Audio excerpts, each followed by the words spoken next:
यहाँ मैं कुछ महीनों पहले ही आई थी, प्रदेश के चुनाव थे, उस प्रचार के लिए मैं आई थी।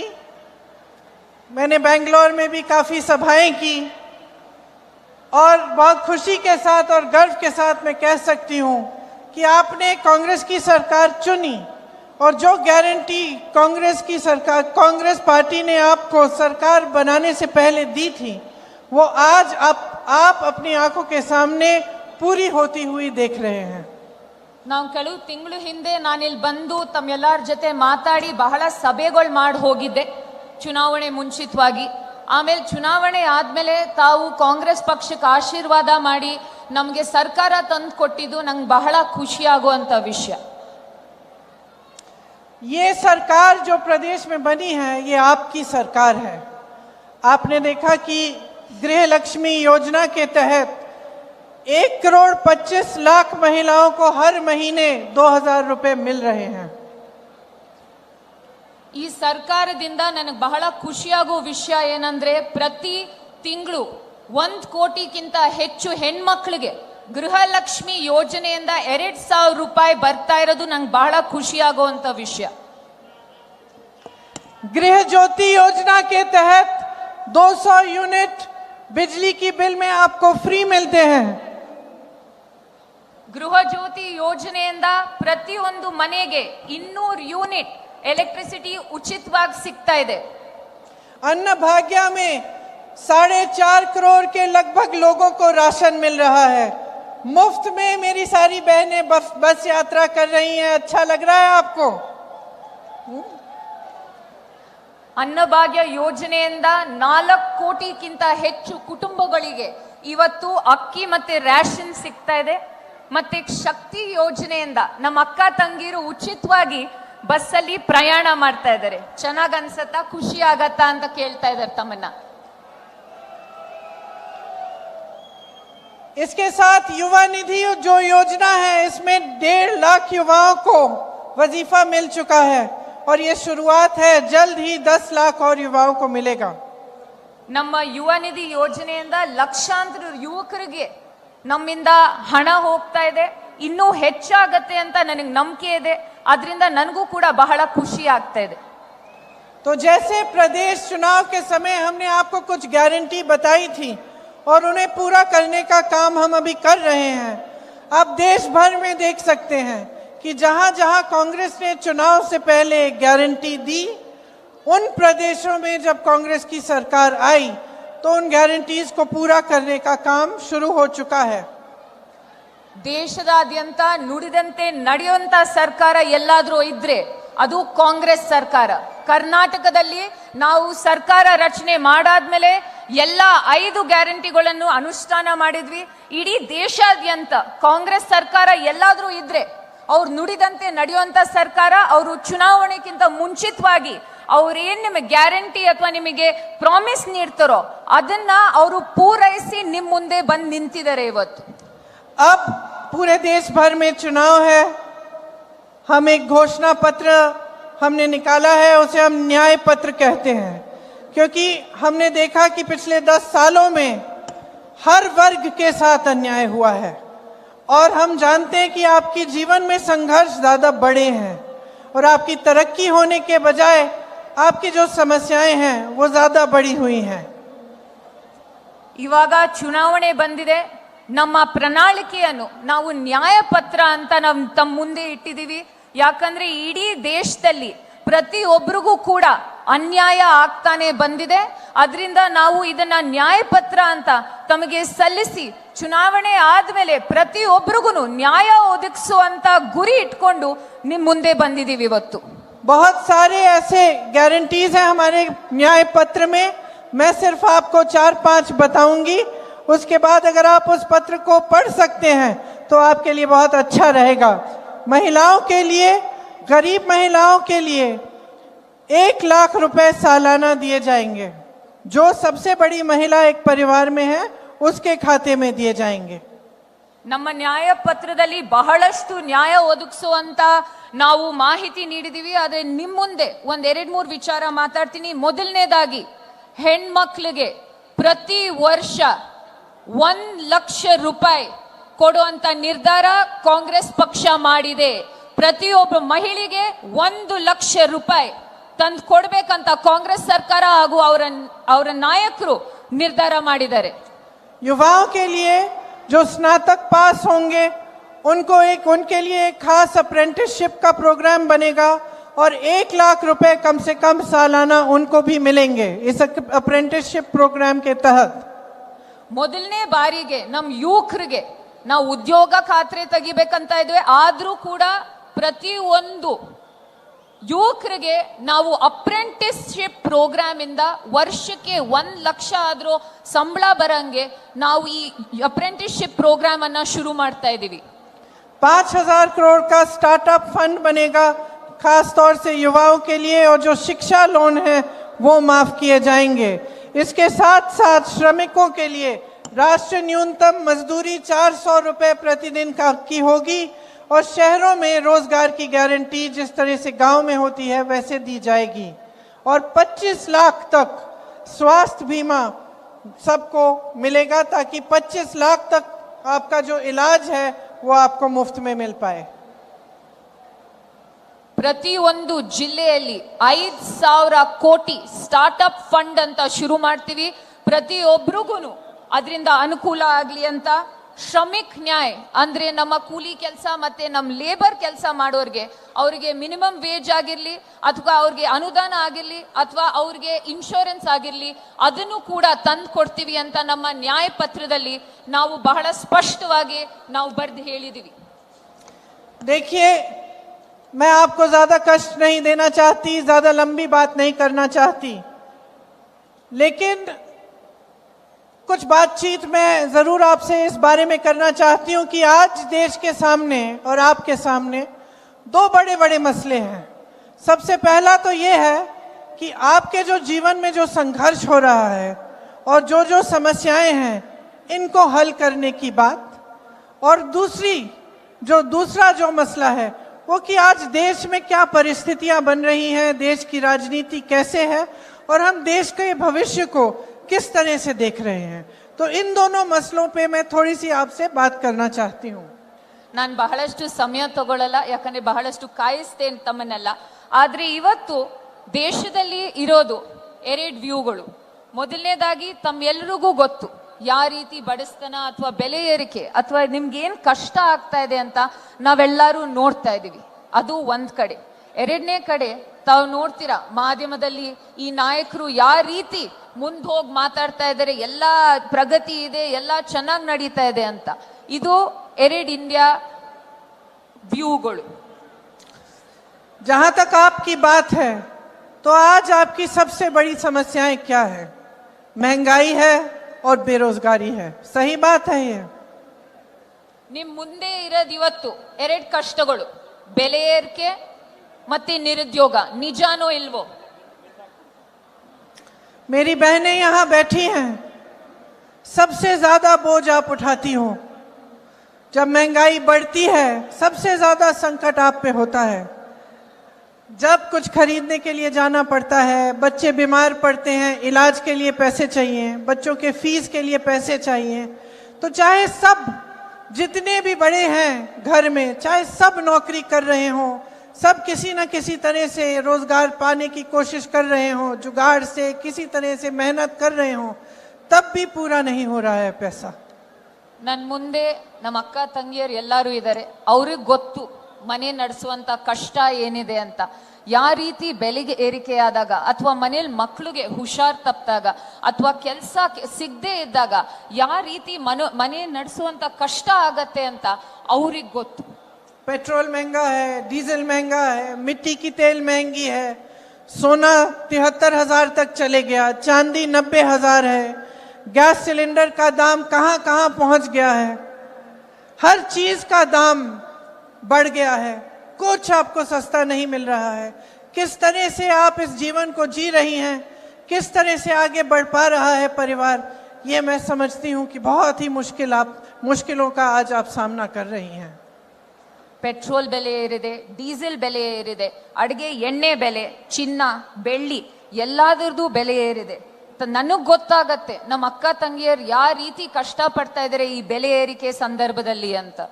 आज चाहे किसान हो, चाहे श्रमिक हो, चाहे मेरी बहनें हो, चाहे कोई मिडिल क्लास का हो, सबके लिए मुश्किलें बढ़ रही हैं। और ये आपने देखा होगा पिछले 10 सालों में कि महंगाई बढ़ती चली गई है, लेकिन आपके लिए रोजगार बनाने का काम नहीं हुआ है।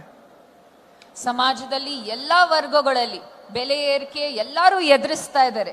ಆದ್ರೆ ಬೆಲೆ ಏರಿಕೆ ಎದುರಿಸೋ ಸಮಯದಲ್ಲಿ ನಮಗೆ ನಿರುದ್ಯೋಗದ ತೊಂದರೆ ಕೂಡ ಪ್ರತಿಯೊಬ್ಬರಿಗೂ ಕಾಡ್ತಾ ಇದೆ.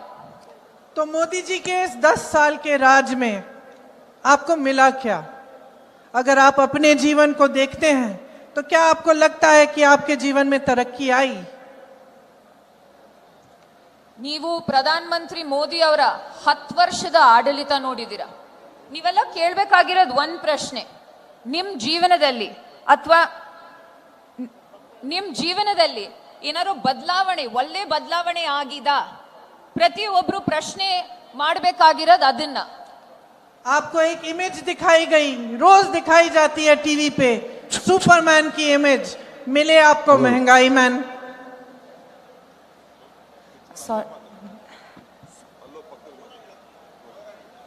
Come here. No, it's...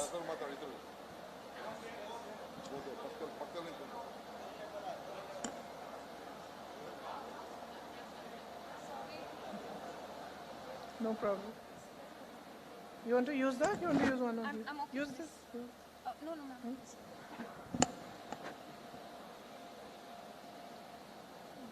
Okay. Go ahead. You want me to repeat? Yes, one line. मैं कह रही थी कि आपको सुपरमैन की इमेज दिखाई गई, लेकिन मिले आपको महंगाई मैन, जिन्होंने सिर्फ आपकी महंगाइयां बढ़ाई। ನಿಮ್ಮೆಲ್ಲರ ಮುಂದೆ ಸೂಪರ್ ಮ್ಯಾನ್ ತರ ಏನಂತೀನಿ ಬಂದ್ ನಿಂತ್ಕೊಂಡ್ರು. ಆದ್ರೆ ನಿಜಾಂಶ ಏನಂದ್ರೆ ಅವ್ರ ಸೂಪರ್ ಮ್ಯಾನ್ ಅಲ್ಲ, ಅವ್ರ ಬೆಲೆ ಏರಿಕೆ ಅಥವಾ ಮೆಹಂಗಾಯಿ ಮ್ಯಾನ್ ಆಗಿ ನಿಂತಿದ್ದಾರೆ ನಿಮ್ಮೆಲ್ಲರ ಮುಂದೆ. दरअसल सच्चाई ये है कि इन 10 सालों में सरकार आपके लिए नहीं चली। चाहे आपको टीवी पे, होर्डिंग्स पे, मीडिया कुछ भी दिखाए, सच्चाई ये है जो आप जी रहे हैं। सच्चाई ये है कि आपके जीवन में तरक्की नहीं आई। ನಿಜಾಂಶ ಏನಂದ್ರೆ ಇವತ್ತು ನೀವ್ ಟಿವಿಲಿ ಅಥವಾ ಮಾಧ್ಯಮಗಳಲ್ಲಿ ನೋಡೋ ಅಚ್ಚೇ ದಿನ ಅಥವಾ ದೊಡ್ಡ ಪ್ರಗತಿ ಅಂತ ನಾವ್ ಜೀವನ ಇವತ್ತು ನಾವ್ ನಡೆಸ್ತಾ ಇಲ್ಲ. ನಿಜಾಂಶ ಏನಂದ್ರೆ ತಾವ್ ಎಲ್ಲಾರು ಪ್ರತಿಯೊಬ್ರು ತಾವ್ ಪಡ್ತಾ ಇರೋ ಕಷ್ಟ, ತಮ್ಮಲ್ಲಿರೋ ತೊಂದರೆಗಳು, ಅದೇ ಇವತ್ತಿನ ನಿಜಾಂಶ, ಅದೇ ನಾವ್ ನೋಡ್ತಾ ಇರೋಂತ ಚಿತ್ರಣ. प्रधानमंत्री जी के कुछ गिने चुने मित्र हैं, बड़े बड़े खरबपति हैं, उनके लिए सारी नीतियां बनाई जा रही हैं। ಪ್ರಧಾನ ಮಂತ್ರಿ ಅವ್ರದ್ದು ಸ್ವಲ್ಪ ಬಹಳ ಮುಖ್ಯವಾದಂತ ಸ್ನೇಹಿತರಿದ್ದಾರೆ. ಆ ಸ್ನೇಹಿತರ ಕಂಡ್ರೆ ಎಷ್ಟು ಇಷ್ಟ ಅಂದ್ರೆ ಪ್ರಧಾನ ಮಂತ್ರಿ ಅವ್ರಿಗೆ, ಅವ್ರಿಗೋಸ್ಕರ ಈ ದೇಶದ ನೀತಿ ನಿಯಮಗಳನ್ನೇ ಬದಲಾಯಿಸ್ತಾ ಇದ್ದಾರೆ. देश का लोहा, कोयला, बिजली, सड़कें, हवाई अड्डे, बंदरगाह, देश के हाईवे, देश के PSUs की सारी ताकत सब इन्हीं लोगों को दी जा रही है। ಈ ದೇಶದ ಕರೆಂಟ್ ಆಗಿರ್ಬೋದು, ಕೋಲ್ ಆಗಿರ್ಬೋದು, ಏರ್ಪೋರ್ಟ್ಗಳಾಗಿರ್ಬೋದು, ನಮ್ಮ ಪಬ್ಲಿಕ್ ಸೆಕ್ಟರ್ ಅಂಡರ್ಟೇಕಿಂಗ್ಗಳು ಏನೇ ಆಗಿದ್ರು ಅದನ್ನೆಲ್ಲ ನರೇಂದ್ರ ಮೋದಿ ಅವರು ಅವ್ರ ಸ್ನೇಹಿತರು ಪಾಲ್ ಮಾಡ್ತಾ ಇದ್ದಾರೆ ಇವತ್ತು. जो बाकी बिजनेस है देश के, जो छोटे छोटे व्यापारी हैं या मध्यम व्यापारी हैं या बड़े व्यापारी जो इनके दोस्त नहीं हैं, उनके बढ़ावे के लिए कोई नीति नहीं है। ಇವತ್ತಿನ ನಿಜಾಂಶ ಏನಂದ್ರೆ ನಮ್ಮ ಸಣ್ಣ ಪುಟ್ಟ ಉದ್ಯಮಿಗಳು, ಈ ದೇಶದ ಬೆನ್ನೆಲುಬಾಗಿರುವಂತ ಸಣ್ಣ ಪುಟ್ಟ ಉದ್ಯಮಿಗಳಿಗೆ ಏನು ಸಹಾಯ ಬರ್ತಾ ಇಲ್ಲ. ಇವತ್ತು ಅವರು ಸಣ್ಣ ಪುಟ್ಟ ಉದ್ಯಮಿಗಳು, ನಮ್ಮ ದೇಶ ನಡೆಸೋ ಉದ್ಯಮಿಗಳಿಗೆ ನಾವು ತೊಂದರೆ ಕೊಟ್ಟು ಇವತ್ತು ಅವ್ರಿಗಂತೂ ಏನು ಸಹಾಯ ಮಾಡಿಲ್ಲ ಈ ಪ್ರಧಾನ ಮಂತ್ರಿ ಮೋದಿ ಅವರು. गरीबों के लिए नहीं है, मिडिल क्लास के लिए नहीं है, श्रमिकों के लिए, किसानों के लिए कोई ऐसी स्कीम्स नहीं है जो आपको आगे बढ़ाए। अगर स्कीम बनती भी है तो 5 किलो राशन देने की स्कीम या कुछ ऐसी चीज जिससे आप अपने पैरों पे खड़े नहीं होंगे, लेकिन आपको कुछ कुछ थोड़ा थोड़ा दिया जाएगा ताकि आप चुप रहें। ಇವತ್ತು ರೈತರಿಗೆ, ಬಡವರಿಗೆ, ಮಧ್ಯಮ ವರ್ಗದವ್ರಿಗೆ, ಲೇಬರ್ ಕ್ಲಾಸ್ ಅವ್ರಿಗೆ ಯಾರಿಗೂ ಸಮಾಜದಲ್ಲಿ ಯಾರಿಗೂ ಏನು ಸಹಾಯ ಮಾಡ್ತಾ ಇಲ್ಲ. ಏನಾದ್ರೂ ಸಹಾಯ ಮಾಡಿದ್ರೆ 5 kg ಅನ್ನ ಅಥವಾ ಸಣ್ಣ ಪುಟ್ಟ ಅಕ್ಕಿ ಅಥವಾ ಸಣ್ಣ ಪುಟ್ಟ ಸ್ಕೀಮ್ಗಳಲ್ಲಿ ತಮಗ್ ಕೊಟ್ಟಿ ತಮಗ್ ತೃಪ್ತಿ ಪಡಿಸುವಂತ ಪ್ರಯತ್ನ ಒಂದ್ ಮಾತ್ರ ಮಾಡ್ತಾ ಇದ್ದಾರೆ ನರೇಂದ್ರ ಮೋದಿ ಅವರು. हर स्तर पर लोकतंत्र को कमजोर करने की कोशिशें होती हैं, आपके अधिकार कमजोर किए जाते हैं. आज संविधान बदलने की बात हो रही है. संविधान बदलने से क्या होगा? आप ही के अधिकार कमजोर होंगे, आप ही की मजबूती कम होगी, क्योंकि संविधान के तहत इस देश में हर इंसान को, चाहे वो महिला हो, पुरुष हो, किसी भी जाति का, किसी भी धर्म का हो, चाहे वो किसान हो, चाहे प्रधानमंत्री हो, सबको समान अधिकार मिलता है. ಇವತ್ತು ಪ್ರಜಾಪ್ರಭುತ್ವವನ್ನು ವೀಕ್ ಮಾಡಕ್ ಹೊರಟಿದ್ದಾರೆ. ಎರಡನೇದಾಗಿ ತಮ್ಮ ಅಧಿಕಾರ ಮತ್ತೆ ತಮಗೆ ಸಾಂವಿಧಾನಿಕ ಏನ್ ಹಕ್ಕುಗಳಿದ್ವೋ ಅದನ್ನ ಕಮ್ಮಿ ಮಾಡ್ತಾ ಇದ್ದಾರೆ. ಆಮೇಲೆ ಇವ್ರುಗಳು ಸಂವಿಧಾನವನ್ನೇ ಬದಲಾಯಿಸಕ್ ನಿಂತಿರುವಂತ ಪಕ್ಷ. ಸಂವಿಧಾನ ಬದಲಾಯಿದ್ರೆ ಯಾರಿಗ್ ತೊಂದರೆ ಆಗತ್ತೆ? ಪ್ರಜಾಪ್ರಭುತ್ವದಲ್ಲಿ ಸಂವಿಧಾನ ಬದಲಾದ್ರೆ ತಮ್ಮ ಎಲ್ಲಾರ್ಗೂ ಹಕ್ಕಿರೋ ಹಕ್ಕುಗಳು, ಸಾಂವಿಧಾನಿಕ ಹಕ್ಕುಗಳನ್ನ ಕಿತ್ಕೋತಾರೆ. ಆಮೇಲೆ ಕಿತ್ಕೊಳ್ಳುವಂತ ಪ್ರಯತ್ನ ಆಗ್ಲೇ ಶುರು ಆಗಿದೆ, ಇನ್ನೂ ಹೆಚ್ಚು ಮಾಡ್ತಾರೆ ಬರೋ ದಿವಸಗಳಲ್ಲಿ. शायद इस देश में पहली बार ऐसा हुआ होगा कि चुनाव से पहले 2 मुख्यमंत्रियों को गिरफ्तार किया गया है. किसी एक देश की सबसे बड़ी पार्टी के बैंक अकाउंट बंद किए गए हैं और पूरे विपक्ष पे एक भयंकर हमला हो रहा है. प्रधानमंत्री सुबह से शाम तक यही कहते रहते हैं कि पूरी दुनिया भ्रष्ट है, सारे नेता भ्रष्ट हैं, सिर्फ वही एक ईमानदार और पाक है.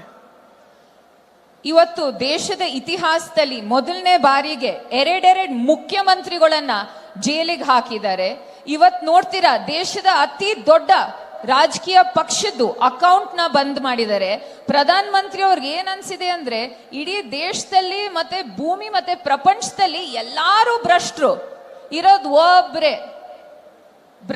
ಭ್ರಷ್ಟರಾಗದೆ ಇರೋರು, ಕರಪ್ಷನ್ ಫ್ರೀ ಅಂತ ಯಾರು ಇದ್ರೆ ಒಬ್ರೆ ಅನ್ಕೊಂಡಿದ್ದಾರೆ ನರೇಂದ್ರ ಮೋದಿ ಅವರು. लेकिन कुछ समय पहले उन्होंने एक स्कीम बनाई, इलेक्टोरल बॉन्ड्स की स्कीम, जिसके तहत जो भी राजनीतिक दल को चंदा दे रहा था उसका नाम गुप्त रहता था. ಇವಾಗ ತಮ್ಗೆಲ್ಲರಿಗೂ ಗೊತ್ತಿರೋ ಹಾಗೆ ಅವ್ರ ಸರ್ಕಾರ ಮತ್ತೆ ಅವ್ರ ನೇತೃತ್ವದಲ್ಲಿ ಒಂದು ಎಲೆಕ್ಟ್ರಲ್ ಬಾಂಡ್ ಅಂತ ಒಂದು ಸ್ಕೀಮ್ ತಂದ್ರು. ಆ ಸ್ಕೀಮ್ ಅಲ್ಲಿ ಏನಂದ್ರೆ, ತಾವ್ ಎಷ್ಟೇ ದುಡ್ಡು ಕೊಟ್ರು, ಯಾವ ರೀತಿ ಚಂದಾ ವಸೂಲಿ ಆದ್ರೂ ಕೂಡ ಯಾರು ಕೊಟ್ಟಿದ್ದಾರೆ, ಎಷ್ಟು ಕೊಟ್ಟಿದ್ದಾರೆ ಅಂತ ಯಾರಿಗೂ ಗೊತ್ತಾಗ್ತಾ ಇರಲಿಲ್ಲ. सुप्रीम कोर्ट ने कहा कि यह गलत स्कीम है, इसको पारदर्शी बनाओ, जिसने जिसको चंदा दी है उसकी लिस्ट निकलनी चाहिए. तो पहले तो सरकार ने मना कर दिया कि लिस्ट नहीं मिल रही है, फिर सुप्रीम कोर्ट ने डांटा तो वो लिस्ट निकली, और जब लिस्ट निकली तो नरेंद्र मोदी जी की भाजपा की पूरी असलियत इस देश के सामने आ चुकी है. ನಮ್ ಸುಪ್ರೀಂ ಕೋರ್ಟ್ ಹೇಳ್ತು, ತಾವ್ ಎಲ್ಲಾರ್ಗೂ ತೆರೆದಿಡ್ಬೇಕು ಯಾರ್ಯಾರು ಏನಂತೀನಿ ಈ ಎಲೆಕ್ಟ್ರಲ್ ಬಾಂಡ್ ಅಲ್ಲಿ ಫಂಡ್ ನೀಡಿದ್ದಾರೆ ಅಂತ. ಸರ್ಕಾರ ಹೇಳ್ತು ನಾವು ಕೊಡಲ್ಲ, ನಮ್ಮ ಹತ್ರ ಇಲ್ಲ ಅಂತ. ಸುಪ್ರೀಂ ಕೋರ್ಟ್ ಪುನಃ ಕೇಳಿದಾಗ ಅವ್ರು ಎಲ್ಲ ಬಂದು ತರ್ದಿಟ್ಟು ಯಾರು ಯಾವ ಪಕ್ಷಕ್ಕೆ ಎಷ್ಟು ಕೊಟ್ಟಿದ್ದಾರೆ ಅಂತ ನೋಡಿದಾಗ, ಯಾರಿಂದ ಚಂದಾ ವಸೂಲಿ ಆಯ್ತು, ಯಾರು ಎಷ್ಟು ಕೊಟ್ರು ಅಂತ ಇಡೀ ದೇಶದ ಮುಂದೆನೆ ತೆರೆದಿಟ್ಟು ಎಲ್ಲಾರ್ಗೂ ಗೊತ್ತಾಯ್ತು ಯಾವ ಪಕ್ಷ ಚಂದಾ ವಸೂಲಿ ಮಾಡ್ತಿತ್ತು ಅಂತ. चंदा की स्कीम नहीं थी, ये वसूली की स्कीम थी. जिसने चंदा दिया उसकी एक अनोखी कहानी थी. किसी पे छापा मारा, चंदा लिया, छापे बंद. किसी पे केस डाले, चंदा लिया, केस बंद. किसी ने कोविड की वैक्सीन बनाई, उसने चंदा दिया. किसी ने वो गुजरात का पुल बनाया जो टूटकर गिर पड़ा, उसने भी चंदा दिया. किसी ऐसी कंपनी ने चंदा दिया जिसकी 150 करोड़ तक के तकरीबन मुनाफा है और चंदा दे रहे 1100 करोड़ का. ಇದು ಚಂದ ಅಲ್ಲ, ಇದು ವಸೂಲಿ ಆಗಿತ್ತು. ಯಾಕಂದ್ರೆ ತಾವ್ ಯಾರ್ಯಾರು ಕೊಟ್ಟಿದ್ದಾರೆ, ದುಡ್ಡು ಕೊಟ್ಟಿದ್ದಾರೆ ಅಂತ ನೋಡಿದ್ರೆ, ಯಾರ್ಯಾರಿಗೆ ITED ನೋಟಿಸ್ ಹೋಗಿತ್ತೋ ಅವ್ರಿಗೆ, ಯಾರ್ಯಾರ ಮೇಲೆ ಕೇಸ್ ಆಗಿತ್ತೋ ಅವ್ರಿಗೆ, ಯಾರ್ಯಾರಿಗೆ ವ್ಯಾಕ್ಸಿನ್ ಪರ್ಮಿಷನ್ ಬೇಕಿತ್ತೋ, ಬ್ರಿಡ್ಜ್ ಕಟ್ಟಕ್ ಪರ್ಮಿಷನ್ ಬೇಕಿತ್ತೋ, ಏನಾದ್ರು ಟೆಂಡರ್ ಅಲ್ಲಿ ಕೆಲಸ ಆಗ್ಬೇಕಾಗಿತ್ತೋ, ಅವರು ಎಲೆಕ್ಟ್ರಲ್ ಬಾಂಡ್ಸ್ ಅಲ್ಲಿ ಈ ಪಕ್ಷಕ್ಕೆ ದುಡ್ಡು ಕೊಟ್ಟಿದ್ರು. ಇದು ಎಲ್ಲ ಬಹಿರಂಗವಾಗಿ ತಮ್ಮ ಮುಂದೆ ಸುಪ್ರೀಂ ಕೋರ್ಟ್ ಆದೇಶ ಆದ್ಮೇಲೆ ಮುಂದೆ ಬಂದು ಇಟ್ಟಿದೀವಿ. पूरी तरह से काले धन को सफेद करने की स्कीम है ये. ಇದು ಬೇರೆ ಏನೂ ಅಲ್ಲ, ಕಪ್ ಹಣವನ್ನು ವೈಟ್ ಮಾಡಿ ತಂದು ಕ್ಲೀನ್ ಆಗಿ ಮುಂದೆ ಉಪಯೋಗಿಸಕ್ಕಾಗಿರೋಂತ ಷಡ್ಯಂತ್ರ ಇದು. और भाजपा ने तो इतना मजाक समझ रखा है, वो सोचते हैं कि कुछ भी कर लेंगे पब्लिक को पता नहीं चलेगा। एक पूरी सर्विस, जैसे आप जाते हैं ना लॉन्ड्री सर्विस में, फुल सर्विस देते हैं। वॉशिंग मशीन है, उसमें काला धन डालो सफेद निकलता है। मनी लॉन्ड्रिंग की मशीन है, स्टेन रिमूवल की सर्विस मिल रही है। किसी को भ्रष्ट कहते हैं इसने हजारों करोड़ों का किया है घोटाला, भाजपा को ज्वाइन करता है, जिस दिन ज्वाइन करता है तो कहते हैं कि ये ईमानदार आदमी है। ಇವರೆಲ್ಲ ಅನ್ಕೊಂಡಿರೋದೇನಂದ್ರೆ ಅವ್ರು ಏನೇ ಮಾಡಿದ್ರು ನಮ್ಗಳು ಗೊತ್ತಾಗಲ್ಲ ಅಂತ. ಬಿಜೆಪಿ ಅವರು ಇವತ್ ಒಂದ್ ವಾಷಿಂಗ್ ಮಿಷಿನ್ ತೆರೆದಿಟ್ಟಿದ್ದಾರೆ. ತಾವೆಲ್ಲ ನೋಡಿದಿರ ವಾಷಿಂಗ್ ಮಿಷಿನ್ ಯಾವ ರೀತಿ ನಡೆಯುತ್ತೆ ಅಂತ. ಅದ್ರೊಳಗೆ ಏನಂತೀನಿ, ನೀವು ಬ್ಲಾಕ್ ಮನಿ ಹಾಕಿ ಹೊರಗಡೆ ವೈಟ್ ಬರುತ್ತೆ, ನೀವು ಭ್ರಷ್ಟರನ್ನ ಹಾಕಿ ಹೊರಗಡೆ ಕ್ಲೀನ್ ಆಗಿ ಬರ್ತಾರೆ. ಆಮೇಲೆ ಬಿಜೆಪಿ ಅವರೇ ಹೇಳಿರ್ತಾರೆ ಸಾವಿರ ಕೋಟಿ ಹಗರಣ ಮಾಡಿದಾರೆ ಈ ರಾಜಕಾರಣಿಗಳಂತ. ಆದ್ರೆ ಆ ರಾಜಕಾರಣಿಗಳು ಬಿಜೆಪಿ ಸೇರ್ಕೊಂಡಾಗ ವಾಷಿಂಗ್ ಮಿಷಿನ್ ಒಳಗೆ ಹೋಗಿ ಹೊರಗೆ ಕ್ಲೀನ್ ಆಗಿ ಬರ್ತಾರೆ. बेसिक इशू क्या है? बैंगलोर का एग्जाम्पल लीजिए। आपकी जो शहर है वो देश का गौरव होना चाहिए और है भी। यहाँ एक विजन के तहत बनी थी। मुझे याद है मैं छोटी थी, मेरे पिताजी बात करते थे उस समय कि बैंगलोर और हैदराबाद में टेक्नोलॉजी का हब बनना चाहिए। और आगे जाके बहुत लोगों ने काम किया, मेहनत की और ये टेक्नोलॉजी के हब बने। यहाँ से इतनी कैपेबिलिटी है, इतनी टैलेंट है, पूरे देश भर में आपने भेजा है लोगों को, पूरे देश को दुनिया जानती है बैंगलोर को। ಬೆಂಗಳೂರು ಯಾವ ತರ ಸಿಟಿ ಅಂದ್ರೆ, ನಮ್ಮ ತಂದೆಯವರು ಕೂಡ, ನಾನು ಚಿಕ್ಕವಳಿದ್ದಾಗ ನನಗೆ ಇನ್ನೂ ಜ್ಞಾಪಕ ಇದೆ, ನಮ್ಮ ತಂದೆಯವರು ಬೆಂಗಳೂರು ಮತ್ತೆ ಹೈದರಾಬಾದ್ ಬಗ್ಗೆ ಯಾವ ರೀತಿ ವಿಷನ್ ಇರೋ ಸಿಟಿ, ಯಾವ ರೀತಿ ಮುಂದೆ ಹೋಗ್ತಾ ಟೆಕ್ ಹಬ್ ಆಗತ್ತೆ ಅಂತ ಅದ್ರ ಬಗ್ಗೆ ಮಾತನಾಡ್ತಿದ್ರು. ಇವತ್ ಬೆಂಗಳೂರನ್ನ ತಾವೇ ನೋಡಿ ಬೇಕಾರೆ, ಬೆಂಗಳೂರಲ್ಲಿ ಯಾವ ರೀತಿ ನಮ್ಮ ಯುವಕರು ಇಡೀ ದೇಶಾದ್ಯಂತ ಹೋಗಿ ಸೇವೆ ಸಲ್ಲಿಸ್ತಾರೆ. ಬಹಳ ಏನಂತೀನಿ ಬೇರೆ ಫೀಲ್ಡ್ಗಳಲ್ಲಿ. देश भर से यहाँ लोग नौकरी ढूंढने के लिए आते हैं। यहाँ मल्टीनेशनल्स हैं, बड़े बड़े संस्थान हैं, IIT है, IIM है, IISc है, इसरो, DRDO, HAL, ये सारे यहाँ हैं। स्टार्टअप्स भी यहाँ सबसे ज्यादा हैं। सब चीजों का संगम है ये बैंगलोर। ಇಡೀ ಎಲ್ಲಾ ಕಡೆ, ದೇಶದ ಎಲ್ಲಾ ಕಡೆಯಿಂದ ಯುವಕರು ಬೆಂಗಳೂರಿಗೆ ಬರ್ತಾರೆ. ಬೆಂಗಳೂರಿಗೆ ಬಂದು ಯಾಕೆ ಬೆಂಗಳೂರಿಗೆ ಬರ್ತಾರೆ ಅಂದ್ರೆ, ಇಸ್ರೋ, HAL, DRDO, ನಮ್ದು IISc, IIM, HAL,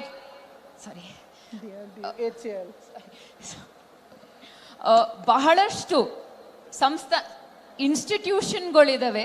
ಅದರಿಂದ ಇನ್ಸ್ಟಿಟ್ಯೂಷನ್ ಮಾತ್ರ ಅಲ್ಲ, ನಮ್ಮಲ್ಲಿ ಸ್ಟಾರ್ಟ್ಅಪ್ಗಳು ಕೂಡ ಬಹಳಷ್ಟು ಇದಾವೆ ಅಂತ ನಮ್ಮ ಯುವಕರು ದೇಶದಾದ್ಯಂತ ಎಲ್ಲಾ ಕಡೆ ಬಿಟ್ಟು ಬೆಂಗಳೂರಿಗೆ ಬರ್ತಾರೆ.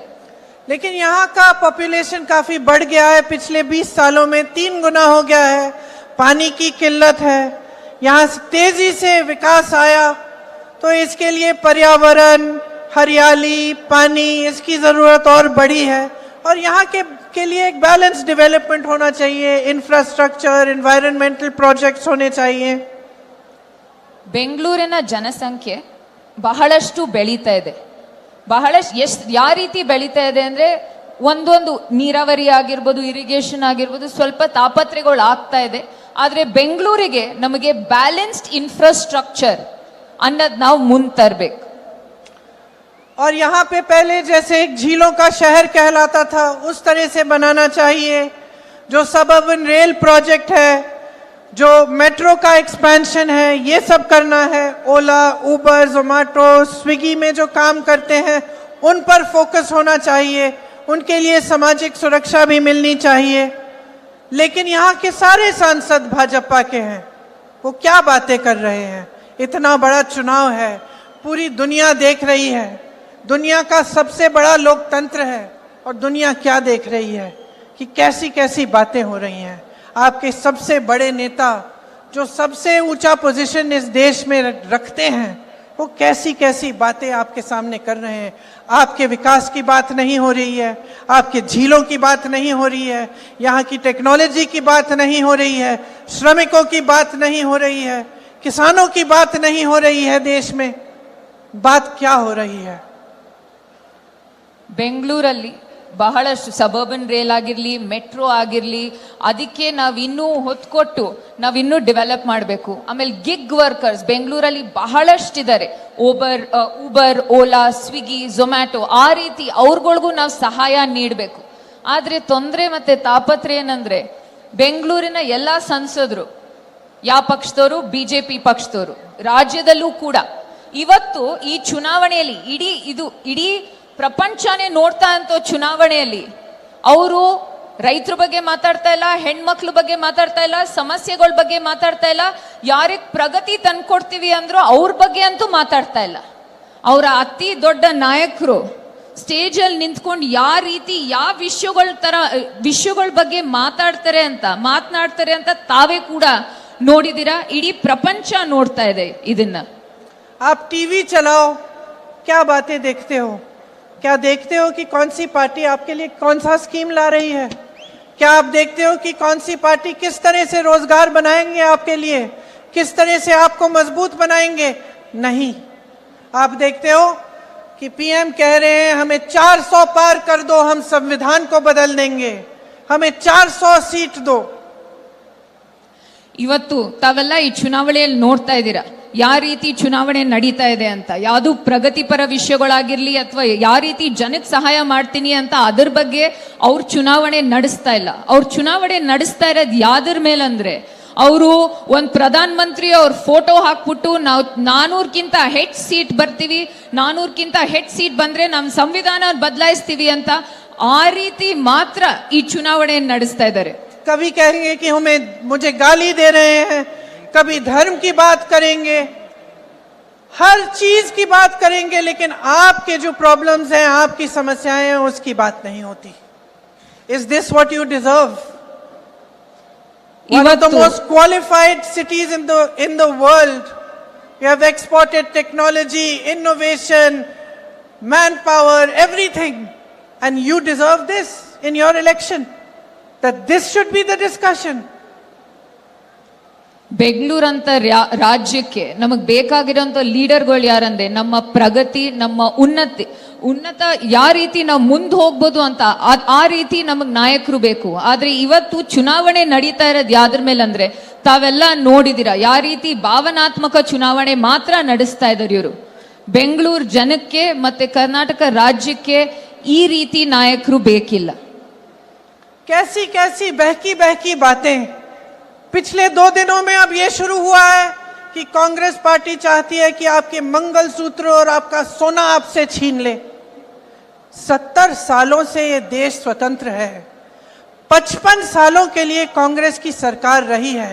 किसी ने आपसे सोना छीना, आपके मंगलसूत्र छीने? इंदिरा गांधी ने अपना सोना, जब जंग हुई थी, अपना सोना देश को दिया. मेरी मां का मंगलसूत्र इस देश को कुर्बान हुआ है. 2-3 ದಿವಸದಿಂದ ಯಾವ ರೀತಿ ಮಾತುಗಳು ನಡೀತಾ ಇದೆ ಅಂತ ತಾವು ನೋಡ್ತೀರಾ. ಅವ್ರಂತಾರೆ ಕಾಂಗ್ರೆಸ್ ಪಕ್ಷಕ್ಕೆ ಬೆಂಬಲ ನೀಡಿದ್ರೆ ನಮ್ಮ ಹೆಣ್ಮಕ್ಳಿನ ತಾಲಿ ಅಥವಾ ಮಂಗಲಸೂತ್ರ ಕಿತ್ಕೋತಾರೆ ಅಂತ. ನಮ್ಮ ದೇಶಕ್ಕೆ ಇಂಡಿಪೆಂಡೆನ್ಸ್ ಬಂದ್ ಎಷ್ಟು ವರ್ಷ ಆಯ್ತು? ಕಾಂಗ್ರೆಸ್ ಪಕ್ಷ ಎಷ್ಟು ವರ್ಷ ಆಡಳಿತ ಮಾಡಿಲ್ಲ. ನಮ್ಮ ಸ್ವಂತ ಅಜ್ಜಿಯವರು ಯುದ್ಧದಲ್ಲಿ ಅವ್ರ ಚಿನ್ನನ ಅಡ ಇಟ್ಟು ನಮ್ಮ ಸೈನಿಕರಿಗೆ ಸಹಾಯ ಮಾಡಿದ್ರು. ಇವತ್ತು ನಮ್ಮ ತಾಯಿಯ ಮಂಗಲಸೂತ್ರ, ನಮ್ಮ ತಂದೆಯವರು ಶಹೀದ್ ಆದ್ರಲ್ಲ, ಆ ಮಂಗಲಸೂತ್ರ ಈ ನೆಲದಲ್ಲಿದೆ. ಅದೇ ನಮ್ಮ ಕುಟುಂಬದ ಇತಿಹಾಸ. सच्चाई ये है कि ये लोग महिलाओं का संघर्ष नहीं समझ सकते. महिलाओं के दिल में जो सेवा भाव होता है ना, वो सेवा भाव हमारे इस देश की सारी परंपराओं का आधार है. वही सेवा भाव, वो जो महिला जो रात को सोएगी नहीं जब तक सारे नहीं सो जाएंगे घर में, वो महिला जब परिवार में संकट आता है, पैसों की कमी होती है, तो वो अपने गहने गिरवी रखेगी. वो भूखी सोएगी लेकिन किसी और को भूखा नहीं सोने देगी. उसका संघर्ष ये लोग नहीं जानते. ಈ ಬಿಜೆಪಿ ಪಕ್ಷಕ್ಕೆ ಹೆಣ್ಮಕ್ಳ ಕಷ್ಟಗಳು ಅರ್ಥ ಆಗಲ್ಲ. ಈ ನಮ್ಮ ದೇಶದ ಹೆಣ್ಮಕ್ಳು ಯಾವ ರೀತಿ ಅಂದ್ರೆ ಸೇವಾ ಮನೋಭಾವದವರು, ಸೇವೆ ಮಾಡಕ್ಕೆ ಅವ್ರ ಜೀವನವನ್ನೇ ಮುಡಿಪಾಗಿಡೋರು. ಈ ಹೆಣ್ಮಕ್ಳು ತಾವೆಲ್ಲ ನೋಡಿದಿರಾ, ಅವ್ರ ಮನೆಯಲ್ಲಿ ಬೇರೆಯವ್ರೆಲ್ಲ ಮನ್ಗೋಕ್ಕಿಂತ ಅಥವಾ ಊಟ ಮಾಡೋಕ್ಕಿಂತ ಮುಂಚೆ ಅವ್ರ ಮನ್ಗಲ್ಲ, ಅವರು ಬೇರೆಯವ್ರಿಗೆ ಸಹಾಯ ಆಗ್ಲಿ ಅಂತ ಅವ್ರ ಸ್ವಂತ ಏನಿದೋ ಚಿನ್ನ ಆಗಿರ್ಲಿ ಏನೇ ಆಗಿರ್ಲಿ ಅಡ ಇಟ್ಟು ಜನಕ್ಕೆ ಸಹಾಯ ಮಾಡುವಂತ ಮನೋಭಾವ. ಆದ್ರೆ ಈ ನಮ್ ಬಿಜೆಪಿ ನಾಯಕರಿಗೆ ನಮ್ ಹೆಣ್ಮಕ್ಳ ಕಷ್ಟ, ಅವ್ರ ಕಷ್ಟ ಅಂತೂ ಅರ್ಥನೇ ಆಗಲ್ಲ. और अगर मोदी जी मंगल सूत्र का महत्व समझते तो वो ऐसी अनैतिक बातें नहीं करते. ಪ್ರಧಾನ ಮಂತ್ರಿ ಮೋದಿ ಅವರಿಗೆ ಆ ನಮ್ಮ ಮಾಂಗಲ್ಯ ಸರದ್ದು ವ್ಯಾಲ್ಯೂ ಗೊತ್ತಿದ್ದಿದ್ರೆ ಈ ರೀತಿ ಅಂತೂ ಮಾತನಾಡ್ತಿರ್ಲಿಲ್ಲ. किसान पर कर्ज चढ़ता है तो उसकी पत्नी अपने मंगल सूत्र को गिरवी रखती है. ರೈತರು ಸಾಲ ಹೆಚ್ಚಾದಾಗ ಅವ್ರ ಮನೆಯಲ್ಲಿ ಅವ್ರ ಹೆಂಡತಿ ಆ ಮಂಗಲ್ ಸೂತ್ರನ ಅಡ ಇಡ್ತಾಳೆ. बच्चों की शादी होती है या दवाई की जरूरत होती है तो महिलाएं अपने गहने गिरवी रखती हैं. ಯಾರಿಗಾರು ಹುಷಾರ್ ತಪ್ಪಿದಾಗ ಅಥವಾ ದುಡ್ಡಿನ ಅವಶ್ಯಕತೆ ಆದಾಗ ನಮ್ಮ ಮನೆ ಹೆಣ್ಮಕ್ಳು ಅವ್ರದ್ದೇನಿದೋ ಅದನ್ನ ಅಡ ಇಟ್ಟು ಮನೆ ನಡೆಸ್ತಾರೆ. ये बात ये लोग नहीं समझते और इसका प्रमाण ये है कि जब नोटबंदी हुई और महिलाओं की बचत इन्होंने ली, इन्होंने कहा कि बैंकों में पहुंचाओ, तब मोदी जी कहां थे? तब मोदी जी क्या कह रहे थे? ले रहे थे आपसे. ಈ ಮಂಗಲ್ ಸೂತ್ರದ ಮಹತ್ವದ ಬಗ್ಗೆ ಮಾತಾಡೋ ನಾಯಕರು ನೋಟ್ ಬಂದಿ ಆದಾಗ ನಮ್ಮ ಹೆಣ್ಮಕ್ಳು ದುಡ್ಡು ಕೂಡಿಟ್ಟಿದ್ ಕಷ್ಟಪಟ್ಟು ಕೂಡಿಟ್ಟಿದ್ ದುಡ್ಡು ಎಲ್ಲ ಆ ನೋಟ್ಗಳು ರದ್ದಾದಾಗ ಈ ಪ್ರಧಾನ ಮಂತ್ರಿ ಮೋದಿ ಅವರು ಎಲ್ಲಿದ್ರು? ಇಷ್ಟೆಲ್ಲ ಮಾತಾಡ್ತಾರಲ್ಲ, ಎಲ್ಲಿದ್ರು ಅವರು?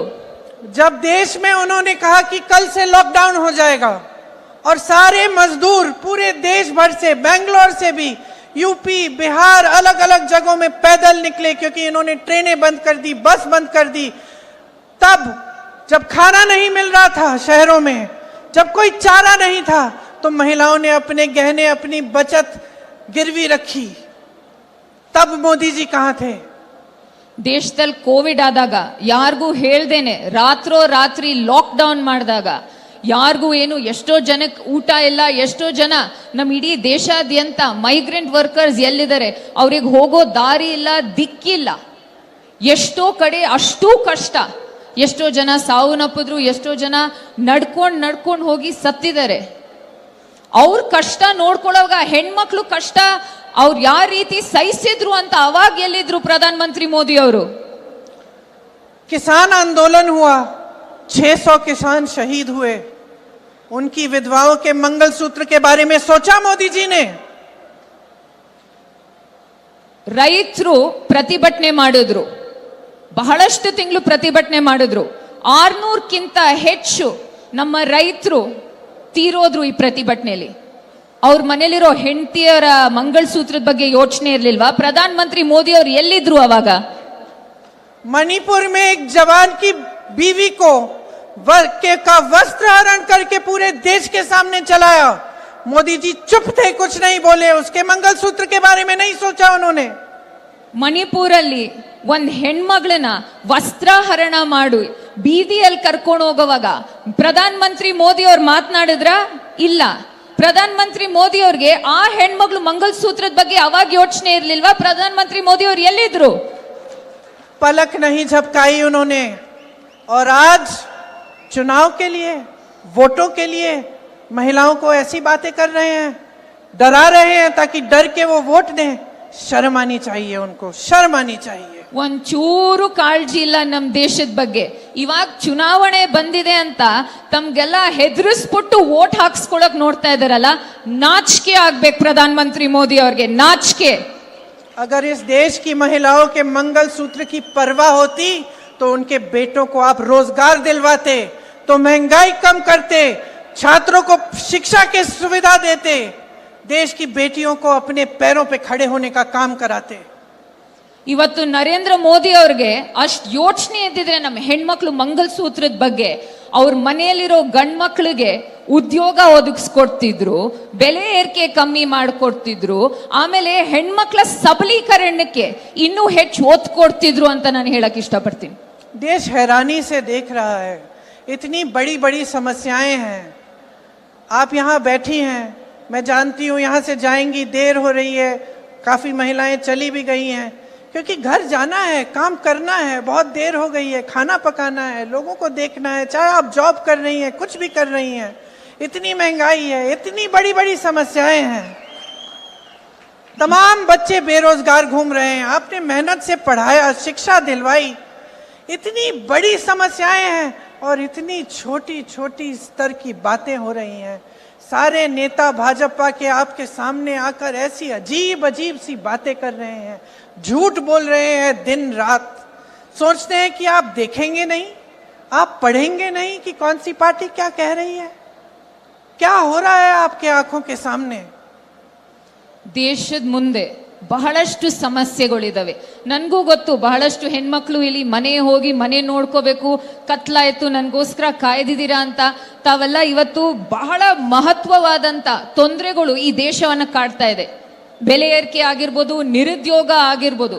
ಆದ್ರೆ ಇಂಥ ದೊಡ್ಡ ವಿಚಾರಗಳಿದ್ದಾಗ, ಇಂಥ ದೊಡ್ಡ ಸಮಸ್ಯೆಗಳಿದ್ದಾಗ ಈ ದೇಶದಲ್ಲಿ ಈ ಪ್ರಧಾನ ಮಂತ್ರಿಯವರು ಯಾವ ತರ ಸಣ್ಣ ಸಣ್ಣ ಮಾತನಾಡ್ತಾ ಇದಾರೆ ಅಂತ ತಾವೆಲ್ಲ ನೋಡ್ತಾ ಇದ್ದೀರಾ. ಬಿಜೆಪಿ ಅವ್ರ ನಾಯಕರು ಯಾವ ರೀತಿ ಹೊಲ್ಸು ಮತ್ತೆ ಸಣ್ಣ ಸಣ್ಣ ಮಾತುಗಳಾಡಿ ರಾಜಕೀಯ ಮಾಡ್ತಾ ಇದ್ದಾರೆ ಅಂತ ತಾವೆಲ್ಲ ನೋಡ್ತಾ ಇದ್ದೀರಾ. ನಾವು ಯಾವ ವಿಚಾರಗಳು ದೇಶಕ್ಕೆ ತೊಂದರೆ ತರ್ತಾ ಇದೆ ಅದನ್ನ ಹೇಗ್ ಬಗೆಹರಿಸ್ಬೇಕಂತ ಮಾತನಾಡ್ತಾ ಇದೀವಿ. ಆದ್ರೆ ಬಿಜೆಪಿ ಮತ್ತೆ ಅವ್ರ ನಾಯಕರು ಈ ತರ ಸಣ್ಣ ಸಣ್ಣ ಮಾತಾಡಿ ತಮ್ಗೆಲ್ಲ ಮಂಕ್ ಬೂದಿ ಎರ್ಚಕ್ ನಿಂತಿದ್ದಾರೆ. ಆದ್ರೆ ತಾವೆಲ್ಲ ನೋಡ್ತಾ ಇದ್ದೀರಾ ನಿಜಾಂಶ ಏನು ಅಂತ. ತಮ್ಮ ಕಣ್ ಮುಂದೆ ಎಲ್ಲ ತಾವೆಲ್ಲ ನೋಡ್ತಾ ಇದ್ದೀರಾ. आप तय करिए, ये आपका चुनाव है, कितने चुनाव हिंदू मुस्लिम हिंदू मुस्लिम हिंदू मुस्लिम करके आप लड़वाएंगे, आप तय करिए। और आप क्या ये चुनाव महंगाई, बेरोजगारी, शिक्षा, स्वास्थ्य पे नहीं लड़ाना चाहते? आप तय करिए, आपको कैसी राजनीति चाहिए? नैतिक राजनीति कि नाटक की राजनीति? सत्ता की राजनीति कि सत्य की राजनीति? परोपकार चाहिए आपको या अहंकार चाहिए? ये तय करिए, क्योंकि अब समय आ गया है कि अगर आप गहराई से नहीं सोचेंगे, आप जागोगे नहीं, तो ये देश खाई में चले जाएगा। ತಾವೆಲ್ಲ ನೋಡ್ತಾ ಇದ್ದೀರಾ, ಇನ್ನು ಎಷ್ಟು ವರ್ಷ ನಡೆಸ್ತಾರೆ ಹಿಂದೂ ಮುಸಲ್ಮಾನರ ಮಧ್ಯೆ ಯಾವ ರೀತಿ ಒಡಕನ್ ತರ್ತಾ ಇದಾರೆ ಅಂತ ತಾವೆಲ್ಲ ನೋಡ್ತಾ ಇದ್ದೀರಾ. ಆದ್ರೆ ನಿರ್ಧಾರ ಮಾಡ್ಬೇಕಾಗಿರೋದ್ ನೀವುಗಳು. ನಿಮಗೆ ಯಾವ ರೀತಿ ರಾಜಕೀಯ ಬೇಕು, ಯಾವ ರೀತಿ ಪಕ್ಷ ಬೇಕು? ನೈತಿಕತೆಯ ರಾಜಕೀಯನೋ ನಾಟಕದ ರಾಜಕೀಯನೋ ಬೇಕು, ಅಥವಾ ನೈತಿಕತೆಯ ಪಕ್ಷ ಬೇಕು, ನಾಟಕ ಮಾಡೋಂಥ ಪಕ್ಷ ಬೇಕು, ಸತ್ಯ ಹೇಳೋಂಥ ಪಕ್ಷ ಬೇಕು, ಸುಳ್ಳು ಹೇಳೋಂಥ ಪಕ್ಷ ಬೇಕು ಅಂತ ನೀವುಗಳು ನಿರ್ಧಾರ ಮಾಡಬೇಕು. धर्म ने क्या सिखाया है? भगवान राम को हम क्यों पूजते हैं? क्योंकि उन्होंने सेवा की, प्रजा की, और वो एक नैतिक, भगवान राम नैतिक थे, सत्य के पथ पर चले। ನಾವೆಲ್ಲ ರಾಮನ್ ಯಾಕೆ ನಾವು ಪ್ರಾರ್ಥಿಸೋದು? ಯಾಕಂದ್ರೆ ಅವ್ರ ಸೇವಾ ಮನೋಭಾವ ನೋಡಿ ನಾವೆಲ್ಲ ಪ್ರಾರ್ಥಿಸ್ತೀವಿ. ರಾಮ ಅನ್ನೋದು ನೈತಿಕತೆಯ ದಾರಿಯಲ್ಲಿ ನಡೆದಿದ್ದು, ಸತ್ಯದ ದಾರಿಯಲ್ಲಿ ನಡೆದಿದಂತ ನಮ್ ಶ್ರೀರಾಮ. महात्मा गांधी जी ने वही पथ पकड़ा जब उनको गोली लगी, हे राम करके लफ्ज निकले उनके मुंह से। उन्होंने पूरा स्वतंत्रता संग्राम सत्य के आधार पर लड़ा। एक अनोखा संग्राम था पूरी दुनिया में, और इसी के आधार पर, सत्य के आधार पर, नैतिकता के आधार पर और समानता के आधार पर हमारा वो संविधान बना जिसे ये बदलना चाहते हैं। ಮಹಾತ್ಮ ಗಾಂಧಿ ಅವರು ಕೂಡ ಅವರು ನಡೆದಿದ್ದ ದಾರಿ ಈ ಸತ್ಯದ ದಾರಿ. ಅವರಲ್ಲಿ ಗೋಲಿ ಹಾರಿಸಿದಾಗ್ಲೂ ಕೂಡ ಅವರು ಹೇ ರಾಮ್ ಅಂತ ಹೇಳಿ ಪ್ರಾಣ ಬಿಟ್ಟವರು. ನಮ್ ಇಡೀ ಸ್ವತಂತ್ರ ಚಳುವಳಿಯಲ್ಲಿ ಮಹಾತ್ಮ ಗಾಂಧಿ ಅವರು ಸತ್ಯದ ಹಾದಿಯಲ್ಲಿ ಹೋದ್ರು. ಆ ಸತ್ಯವನ್ನು ಇಟ್ಕೊಂಡು ಸಾಮಾಜಿಕ ನ್ಯಾಯವನ್ನು ಮುಂದಿಟ್ಟು ನಾವು ಸಂವಿಧಾನವನ್ನ ತಂದಿಟ್ವಿ. लेकिन आज ये स्थिति है कि झूठ का बोलबाला है, सत्य को छोड़िए। रोज सुबह से शाम तक आप पूरा अपने सामने नाटक देखते हैं। सरकारें तोड़ी जाती हैं, पैसे खिलाए जाते हैं विधायकों को, सारी चीजें सब आपकी आंखों के सामने होते हैं। मीडिया दंडवत होके कहती है कि देखिए मोदी का मास्टर स्ट्रोक, मोदी जी ने किया, कोई और नहीं कर सकता। सारे गलत काम हो रहे हैं, आपकी आंखों के सामने हो रहे हैं, आप चुप हैं। विपक्ष चीख रहा है, चिल्ला रहा है, विपक्ष पर दबाव डल रहा है, मीडिया पर दबाव डल रहा है। न्यायालयों पे दबाव डल रहा है। जितने भी संस्थान बने थे आपके अधिकारों की रक्षा के लिए, सब दबाए जा रहे हैं। हम लड़ रहे हैं, आप कब लड़ोगे? ಸತ್ಯ ಅನ್ನೋದ್ ಬಿಟ್ಬಿಡಿ, ಬಿಜೆಪಿ ಅವರು ಪ್ರತಿದಿನ ನಾಟಕ ಮತ್ತೆ ಸುಳ್ಳು ಹೇಳ್ಕೊಂಡು ಓಡಾಡ್ಕೊಂಡು ರಾಜಕೀಯ ಮಾಡ್ತಾ ಇದ್ದಾರೆ. ಪ್ರತಿಯೊಬ್ಬರಿಗೂ ಗೊತ್ತು ಈ ನಿಜಾಂಶ ಏನು ಅಂತ, ಏನ್ ತಾಪತ್ರೆಗಳು ತಮ್ಮನ್ನೆಲ್ಲ ಕಾಡ್ತಾ ಇದೆ ಅಂತ ತಮ್ಗೆಲ್ಲರಿಗೂ ಗೊತ್ತು. ಆದ್ರೆ ದೇಶದ ಮಾಧ್ಯಮಗಳಲ್ಲಿ ಎಲ್ಲ ಚೆನ್ನಾಗಿದೆ, ಪ್ರಗತಿ ಇದೆ, ಈ ದೇಶದಲ್ಲಿ ಎಲ್ಲ ಉದ್ಧಾರ ಆಗ್ತಾ ಇದ್ದಾರೆ ಅಂತ ತೋರಿಸ್ತಾ ಇದ್ದಾರೆ. ಇವತ್ತು ನರೇಂದ್ರ ಮೋದಿ ವಿಪಕ್ಷದ ನಾಯಕರು ಮಾತ್ರ ಅಲ್ಲ, ಮಾಧ್ಯಮಗಳಾಗಿರ್ಲಿ, ವಿಪಕ್ಷ ಆಗಿರ್ಲಿ, ಉನ್ನತ ನ್ಯಾಯಾಲಯ ಆಗಿರ್ಲಿ, ಪ್ರತಿ ಒಬ್ರ ಮೇಲೆ ಪ್ರೆಷರ್ ತಂದು ಏನ್ ಸಾಧಿಸಕ್ ನೋಡ್ತಾ ಇದಾರೆ ಅಂತ ನೀವ್ ನೋಡ್ತಾ ಇದ್ದೀರಾ. ಆದ್ರೆ ನಿಮ್ ಹಕ್ಕಗೋಸ್ಕರ ಯಾರೋ ಹೋರಾಟ ಮಾಡಂಗಿದ್ರೆ ನಾವ್ ನಿಮ್ ಪರ ಯಾವತ್ತೂ ನಿಂತಿರ್ತೀವಿ. समय आ गया है कि आप अपनी लड़ाई लड़ना शुरू करें, अपने अधिकारों की लड़ाई, कि आप हर नेता को, हर राजनीतिक दल को, खास तौर से भाजपा को और प्रधानमंत्री जी को ये सिखाएं कि आपके मुद्दों पे चुनाव लड़े जाने चाहिए. ನಿಮ್ ಹೋರಾಟ ಇವಾಗ ಶುರು ಆಗ್ಬೇಕು. ನೀವು ಹೋರಾಟದ ಹಾದಿಲಿ ಮುಂದೆ ಹೋಗಿ ನೀವು ಪ್ರತಿ ಒಂದು ನಾಯಕರಿಗೆ ಈ ಚುನಾವಣೆಯಲ್ಲಿ ತೋರಿಸ್ಕೊಡ್ಬೇಕಾಗಿರೋದೇನಂದ್ರೆ, ಈ ಚುನಾವಣೆ ನಮ್ಗೇನ್ ಕಾಡ್ತಾ ಇದೆ, ಏನ್ ಇಶ್ಯೂಸ್ ಇದೆ ಅದರ ಮೇಲೆ ನಡಿಬೇಕು. ನಮ್ಗೇನ್ ತೊಂದರೆ ಇದೆ, ಈ ದೇಶಕ್ಕೆ ಏನಾಗಿದೆ ಅದರ ಮೇಲೆ ನಡಿಬೇಕು ಅಂತ ತಾವು ತಕ್ಕ ಪಾಠವನ್ನ ಕಲಿಸ್ಕೊಡ್ಬೇಕು. मैं मोदी जी को चुनौती देती हूं, इस चुनाव को महंगाई, बेरोजगारी, शिक्षा की सुविधाएं, स्वास्थ्य की सुविधाएं पे लड़ के देखें. ನಾನ್ ನರೇಂದ್ರ ಮೋದಿ ಅವ್ರಿಗೆ ಒಂದು ಚಾಲೆಂಜ್ ಕೊಡ್ತೀನಿ.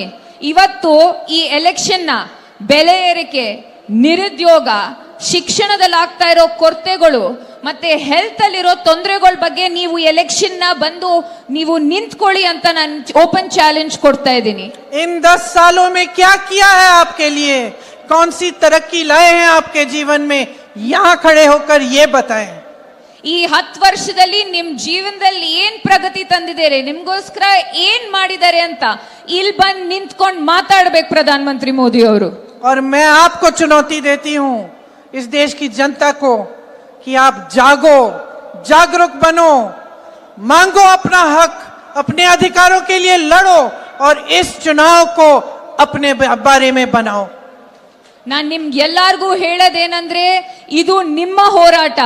ಈ ಚುನಾವಣೆ ನಿಮ್ಮ ಇಶ್ಯೂಸ್ ಮೇಲಾಗಬೇಕು, ನಿಮಗೆ ಆಗ್ತಾ ಇರೋಂತ ಏನ್ ತೊಂದರೆಗಳಿದೋ ಅದರ ಮೇಲಾಗಬೇಕು. ಇದೇ ನಿಮ್ಮ ಹೋರಾಟ.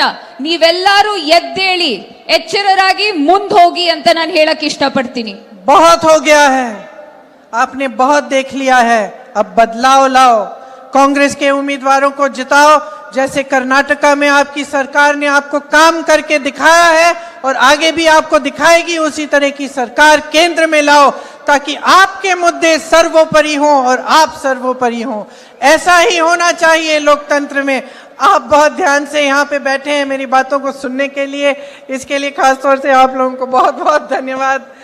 जानती हूँ कि बहुत देर हो गई, आप सबको भी जाना है. एक बार मेरे साथ कहिए जय हिंद. धन्यवाद.